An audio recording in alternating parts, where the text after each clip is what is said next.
Ben Nash here. I'm a co-founder at XY Advisor and founder of financial advice business Pivot Wealth. My business baby I started from scratch a bit over 6 years ago.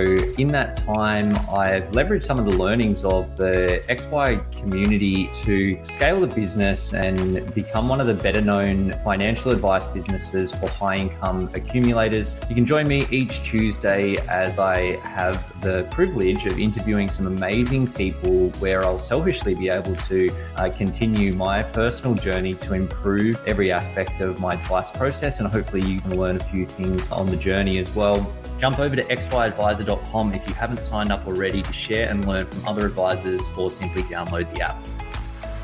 First Sentier Investors is a global asset management group managing $247.3 billion of assets as at 30th of September 2021. They have 17 independent teams operating across equities, fixed income, listed and direct infrastructure, and multi-asset, led by principles of responsible investment and stewardship. They are home to FSSA Investment Managers, an Asian and global emerging markets equities investor. Stewart Investors, a pioneer in emerging market equities and sustainable investing. And Real Index Investments, a systematic equities manager. Hey guys, Ben Nash from XY Advisor here, and today I'm really excited. I've been actually nervously excited for the last little bit because we're chatting to Australia's most relatable money guy, James Millard. James runs a business called Sufficient Funds. He's the head financial advisor there. And yeah, I'm keen to pick Jimmy's brain. He has been going for how many years you been going there, Jimmy? Self-employed for about 6. We pivoted into Sufficient Funds about 3.5 years ago. And so, yeah, just talking about some of the lessons on that journey, the things that James is focused on today, and some of the things that have driven his business growth. So, James, thanks for joining us, buddy. Good to chat. Thank you, Ben. Thank you very much. And what an intro. I wonder who wrote all that. Mate, I just pulled that directly from your website, so I think that was you. Might have been. But mate, you, as you say, you started the business about 6 years ago under the YOLO brand, bouncing out of one of the bigger sort of not institutional, but a bigger advice shop. Yeah, been a lot of sort of evolutions on that path. I'm keen to get into a bit of that and some of the lessons that you've taken from there, but keen to pick your brain on team stuff initially. I know you lead a fully remote team, which we're just chatting offline, used to be a little bit different to the norm. These days, everyone's sort of realizing that we've lost our competitive advantage. That's for sure. Yeah. But so, you've grown from essentially yourself, especially when initially had a couple of business partners, then transitioned to the Sufficient Funds brand, running it yourself, and you built a pretty chunky team behind you now. I think, we realize as business owners in particular that, as your business grows, that the sort of team ends up being the business. And yeah, it's an interesting environment at the moment. I think that focus on team, people working from their bunkers. You've been doing it for a bit longer than most with a fully remote team. But I'm keen to, sort of get your learnings on some of the lessons that you've found on how to actually ensure that you've, got a rock solid team that's not only filled with great people, but a team that's working really well together as a team. Yeah, awesome, mate. So yeah, I mean, you've nailed it with the intro. I think that pretty much sums it up. It was probably 3.5, 4 years ago. It was kind of mid 2018. We pivoted into, I'll keep saying your business name as I'm trying to describe mine. We moved into Sufficient Funds, and it was me and Laura at the time. And Laura's still with us. She's been with us. I'd worked with Laura back in the commercial days, back when we were in the institutional world or the bigger business that you mentioned before, and rolled out of that. And I guess, I mean, for me, I'd come out of this environment where it was a national, fairly large business, multi-million dollar revenue and running big teams. And I'd got back to the core of we were the face of it and doing everything, and slowly it's moved from there. But I guess I never really sought out to build a big team again. My gut feeling when I was kind of launching things and even pivoting to sufficient funds was trying to think about how I could outsource absolutely everything so I could be the only advisor. And I learned very quickly that goes so far. Yeah, you can't. And so we, slowly started to bring on more. Randy was one of our first hires, who was actually the mortgage broker, because I was trying to do both. And again, that was a bit crazy. And so the mortgage broking side of the business was basically doing nothing for the first year until we found Randy. And luckily he came on board, and I'd known Randy for a while as well.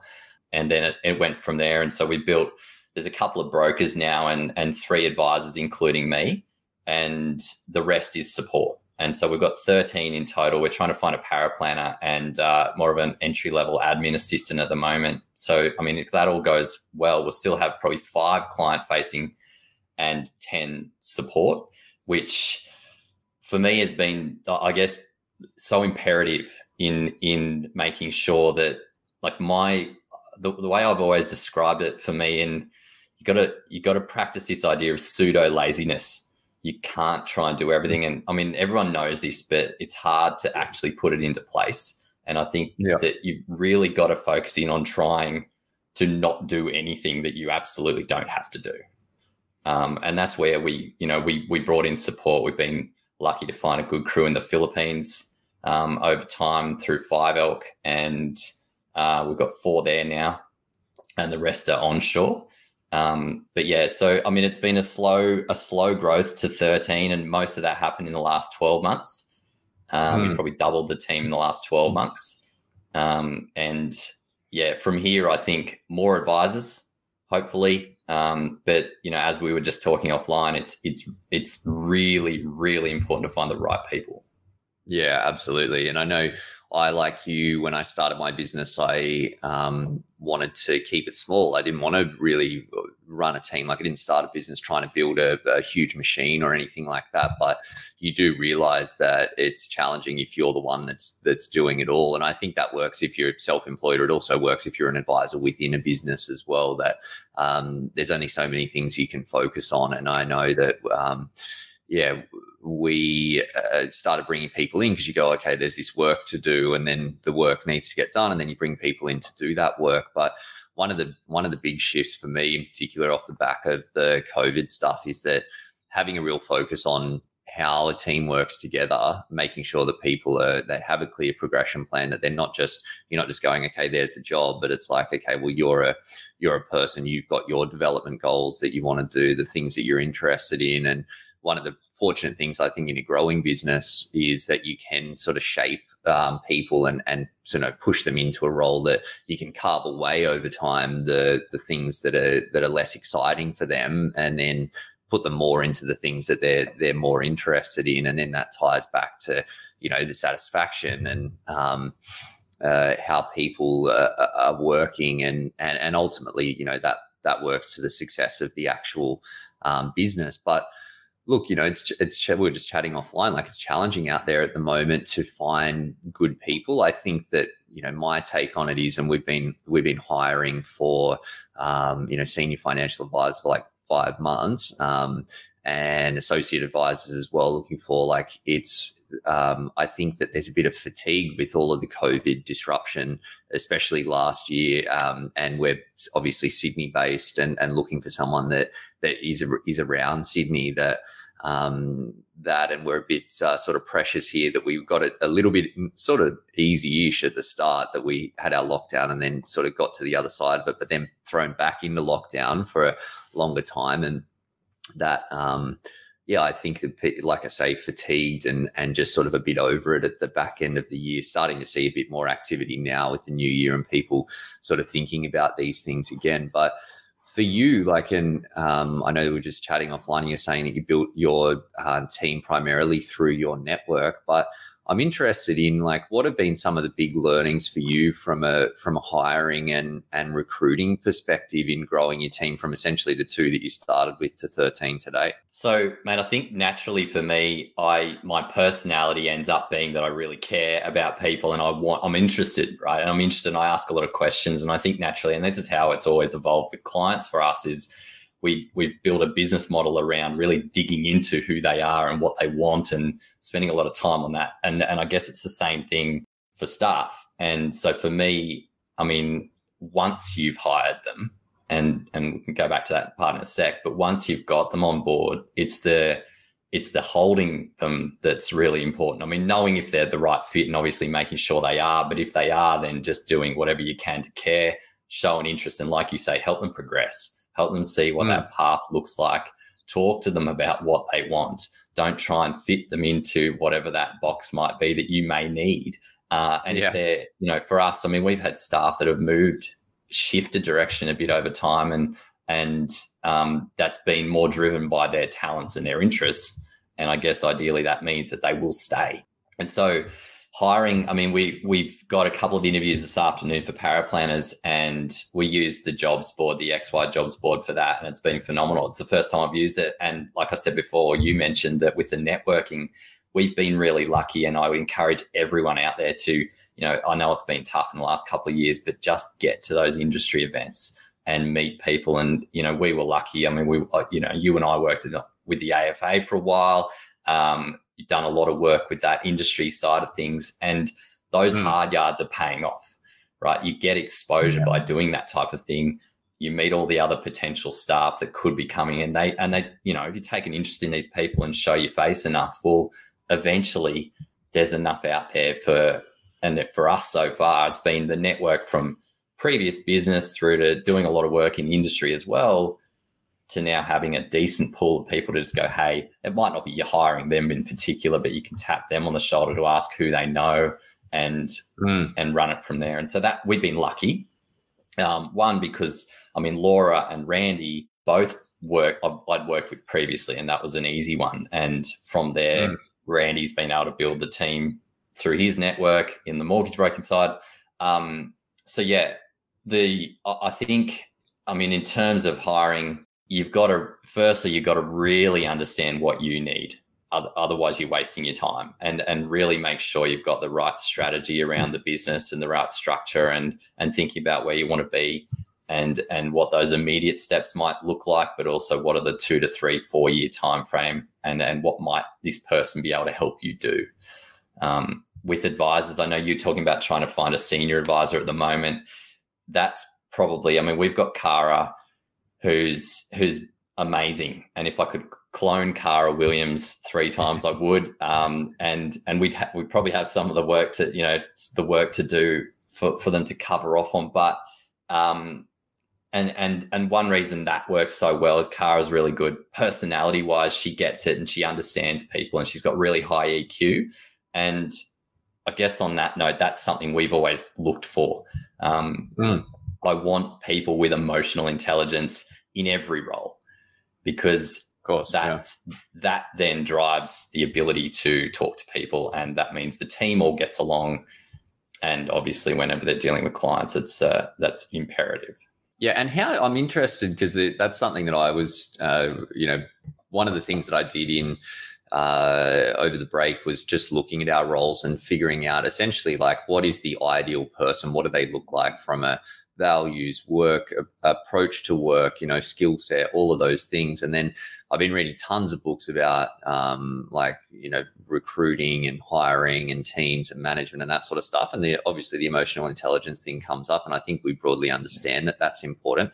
How do you actually, how do you dig into that? Because I feel like you can tell when someone doesn't has a really low emotional intelligence, but then there's this range between like okay to really amazing, which is sometimes, well, often it's certainly in my experience been sort of a bit challenging to figure that out before you spend tons of time with them and get them into the role and see how they work with people, team, and clients.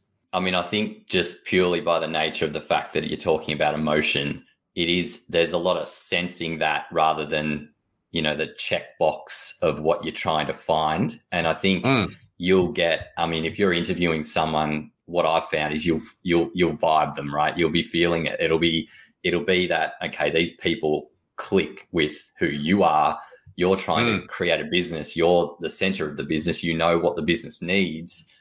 And there is a gut feeling that needs to be relied on there. And as the business owner or the hiring manager or whoever it might be, you've got to be fully in tune with what you need and what the business, what drives the business and the core values of, who you're looking for. And then I think from there, it's probably more asking a lot of questions. And it might not be strictly EQ, but I'd be more kind of looking at, well, you're not necessarily diving too deep in a job interview, but understanding what makes people tick.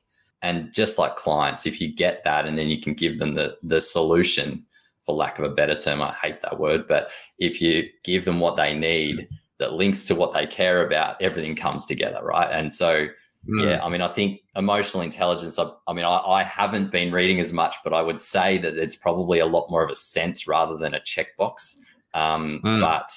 But in saying that, you can cross them off straight away if they don't have it. It's kind of that middle ground where I think pushing a bit harder and asking a lot more questions about who they are, and if they're not giving you the answers that you feel will gel with either the team or the clients, well, then that's when I think you probably need to move on. I've got a mate that's an organizational psychologist, and I hit him up after doing a bit of this reading, and I was like, is there, because I like quantifiable, data-led stuff. And I was like, he helps us with a lot of the psychometric testing that we do when we hire a team to make sure that they're fits for the roles that we're looking at them for. And I was asking him about the emotional intelligence stuff, bit of a rant, but there are some tests that you can do for that, but they need to be administered by like a proper, like a full-on psychologist. And I feel like it might be like a bit of a bridge too far to, you do your interview and send them off for the psycho session off the back of it. But, I don't know. You never know. Oh, maybe not. Food for thought for sure. Yeah, exactly. Absolutely. Mate, last teams-based question for you, but you've been running a remote business for a while, and I think now all people are pretty much running sort of some level of remote teams or working in remote teams. What do you think are the top sort of one or two things that make that work, or that can make that work better, that are important when you are working in this sort of non sort of traditional office type setup environment? I mean, I think number one, it's the social factor, right? Because you need to create that social factor. And the base of that for us is just using something like, we use Voxer and everyone's on it. And Voxer, for anyone who doesn't know, is the walkie-talkie app where it's a lot of everyone's on the one crew in the morning and everyone's, hey, good morning. And there's a lot of chit chat. There's a lot of gifts being shared around. There's a lot of the fun stuff that just keeps people kind of feeling like they're a part of a team rather than sitting in their own bunker, as you say, in the middle of wherever, right? So, we can hire, I don't care where you live. It doesn't really matter. It does cost us a little bit more when we try and bring them all together, but that's the point of it, right? And so,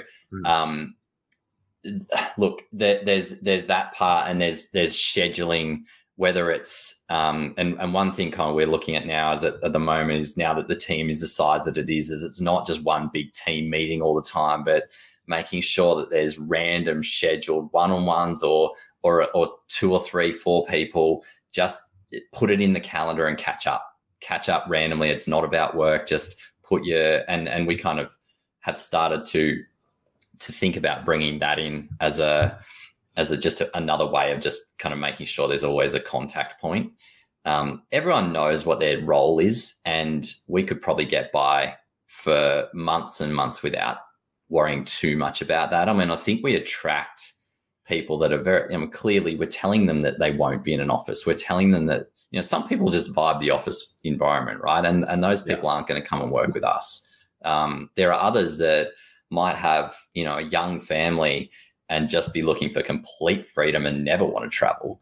It's not everyone, but there are a lot of those people that they've got enough. They've either got enough going on at home, or they're very comfortable just knowing that this is the role, and the flexibility outweighs the social aspect, and the face to face.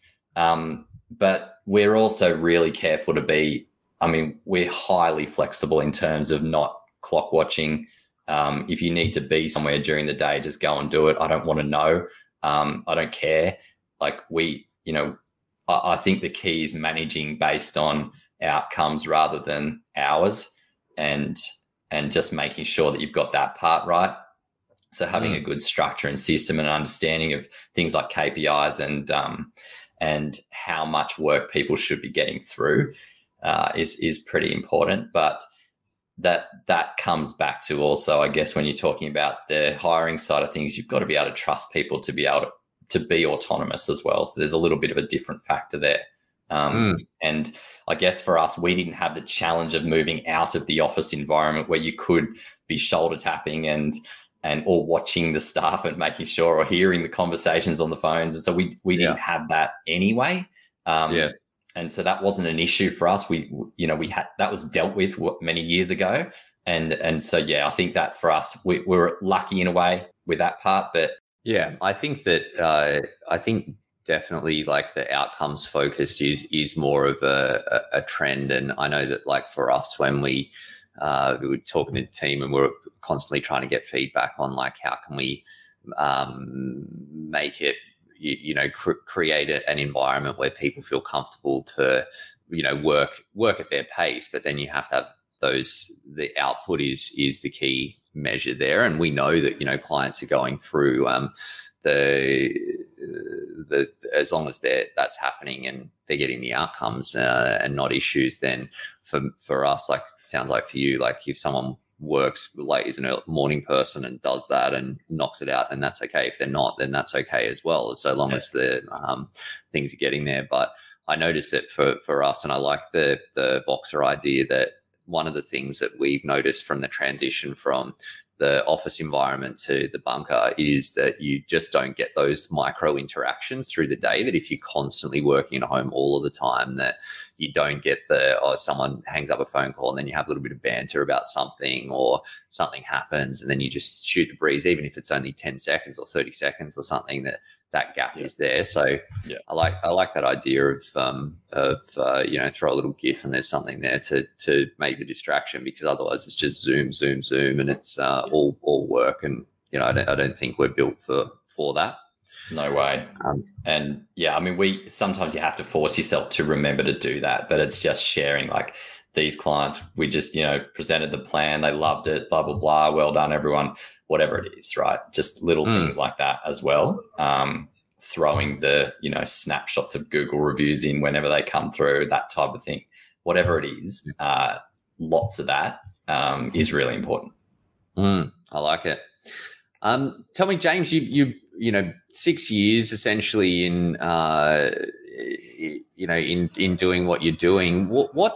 How have you gone about, I suppose, building out the offering that you've currently got for clients, and what's changed over that period of time?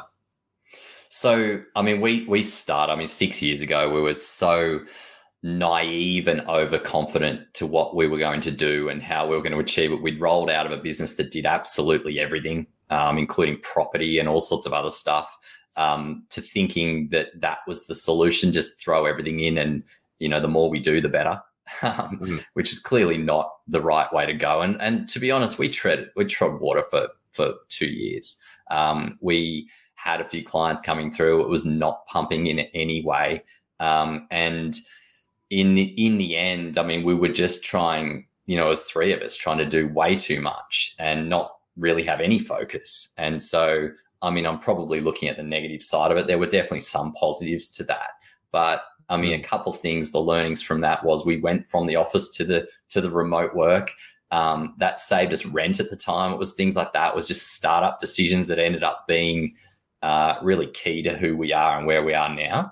From there, I guess for me, I had been blogging under the kind of Sufficient Funds brand personally, and doing a lot of that, more of a kind of what makes me tick, and talking personally about a lot of my story, and whether it was financial or life or a bit of both. And I guess over that time, I was starting to see that there was a lot of I think there's a lot of value in just getting really stuck into the authenticity piece. And for me, then the business has grown purely off the back of everything that I think should be in advice that aligns with who I am, and finding the team to then, the ones that will get on board with that to then drive it forward. And so I guess the SF idea for us, I mean, our business model now is we have a paid starting session. We call it Defining Sufficient. I did a session with Em last year on here with one of those Thursday chats where we dove right into that. So if anyone wants to go and check that out, we got really into the nitty gritty of what that looks like. But at a higher level, it's really about getting stuck into values and goals and all the things that people care about and really understanding. And so it's a 90-minute session. And I guess the outcome there really is they pay for it. We send it back. So we build it all in Canva and we send them a document that has a really good record of everything we've gone through. And then we quote them at the end for the plan. And we've basically got a straight one fee, 2 fees, depending on, sometimes we're doing a part that we won't always do for clients. It depends if they need help with their cash flow or not, strictly. And so we give them the fee and most of them come on board. It's probably 90% now.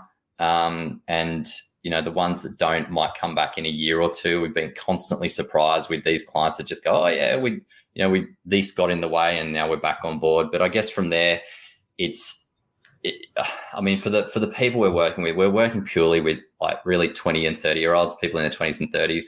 And that core focus on life over money has been the key, I think, for us. On top of that, and you'll know this when you're working with higher income earners, you have to provide value. If you're, and this is the funny thing about working, I think, previously with people in their 50s and 60s, is a lot of the time they just think they need an advisor and they've got a few things going on. They're not sure what to do with it. It's very different when you're talking with millennials who are like, they've got sometimes limited resources, most of the time not.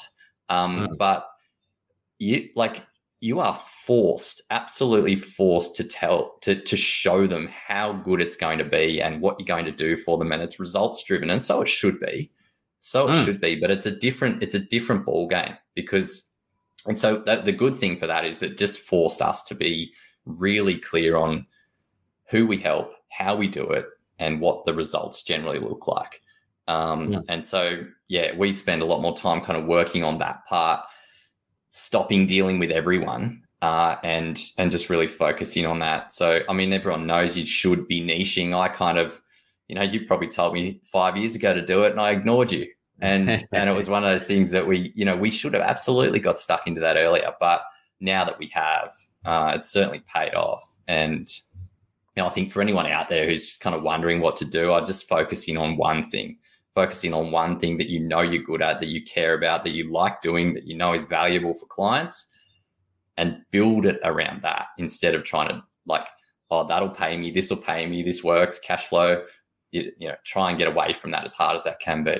Yeah, definitely. I think from an efficiency perspective as well, that, we've seen huge increases in the cost of running a financial advice business and delivering advice, and, massive uptick in compliance. And, a lot of that stuff, it's good, like it should happen. But the reality is that if you want to run a sustainable business or a sustainable offering, it has to be something that's efficient. Otherwise, you're going to have to charge, even more outrageous prices to be able to actually deliver that work. But for a business owner, and from a business perspective, even for someone that's not a business owner and in a team, like the more consistent you can be with what you're offering and what you're delivering for clients, then the easier it is to train people to manage your workflows, to manage the work, the output, the process, the clients, all of that stuff. And then in addition, that you get really clear on what your value is, how you can demonstrate that for clients, and then what your message to market is, and actually get cut through. And we deal with a certain type of people, and a big chunk of our clients, in fact, I'd say more than 80% of our clients are 35 to 45. Now, we can still deal with 50 and 60-year-old clients, although we don't have that many of them just because of the nature of how we position ourselves in the market. But the process ends up being the same. As long as they're okay with the process and the solutions and the outcomes, the process is not wildly different. In fact, it's exactly the same, but the message cuts through to those 35 to 45-year-old tech professionals making half a brick, like as opposed to, say, you know, a 50-year-old person that's looking to do a transition or retirement strategy or something. So I think for that, and for clients, you know, for them to then refer the business as well, that again, they know, oh yeah, these guys work with these people and they deliver this, this, and this. Yeah, exactly. And you might get the referral from the son or the daughter to the parent, right? And yeah, and I mean, the first time that started happening for us, we're like, should we do this defining sufficient session? We like slapped ourselves around a bit. Of course we should, because it's still, I mean, everyone's got goals, right? Everyone's got things they care about. It's a different way of talking about it, but you're right. You're doing exactly the same thing. It's just not necessarily the market, but it could still work. Yeah. And James, where do your clients come from typically? What's the sort of breakdown for the people that work with you? So starting out, I mean, it was very much just from anywhere we could possibly find. We made a few strategic partnership calls, especially around joining with podcasts. And so we get lots of introductions from different podcasts now, more client-facing podcasts. That started probably 3 years ago. That was probably driving 60 or 70% of our new clients. That's dropped away now we're getting a lot more. I guess we're kind of probably closer to that kind of critical mass point, which I don't like thinking like that because it stops you wanting to grow. But like if we stopped now and didn't grow, we've got lots and lots of client referrals coming through off the back of people we've started working with in the last few years. So it's now probably closer to maybe 50% of new clients come from external sources, mostly referral partners, strategic relationships with those guys, but not necessarily accountants and lawyers and so forth, more the kind of podcasting and the media side of things. And moving forward, I mean, I guess our plan now is to de-risk ourselves further from those external sources a little bit. They're awesome and it works really well, but I mean, my goal is to still be out there, be the face of it, get a bit more off the tools and do a lot more of that stuff personally. It's the one thing that I think it's been my greatest challenge in the last probably 2 years as we've been growing. There's been so much to do. And I've remained the advisor at the core of that for most of it, that it's just been like, I know last year, I mean, we got to December and I limped into Christmas. And I realized like I'd spent probably 5% of my time on the business and nowhere near enough. And so, yeah, that's my challenge now. I think we're at the point where, you know, we probably need to start thinking about who are the coaches that we need to bring in to really start to kind of shred what we're doing, pull it all apart, look at, you know, where are the inefficiencies and so forth. I could do this stuff if I stopped, but I think, you know, sometimes as you're well aware and, you know, I'm sure you support this, is throw money at the people who can actually do it way better than you and will force you to do it as well. Put you in a position where, so yeah, that's our kind of next challenge, is kind of thinking about who are the people, or at least a couple of starting points around that, getting the right people in to kind of help us guide some of that stuff. Because my wife, she's working full time, so Tash can't do it like she used to.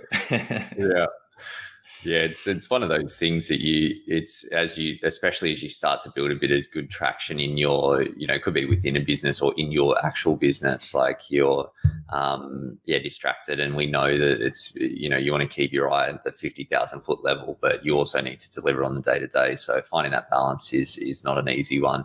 But definitely something that you need to do at some point. And your business, like my business, it's like you start as the face, you do the content, you do a lot of the partnership stuff. But ultimately, like you've only got so many hours in the day, and you're beyond the fact that your value to the clients is like, can be more on the strategic side from a business perspective and what you do.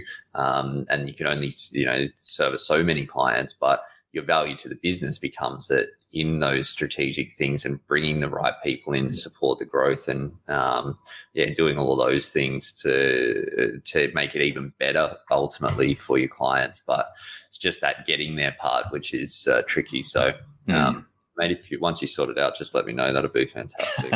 For sure, mate.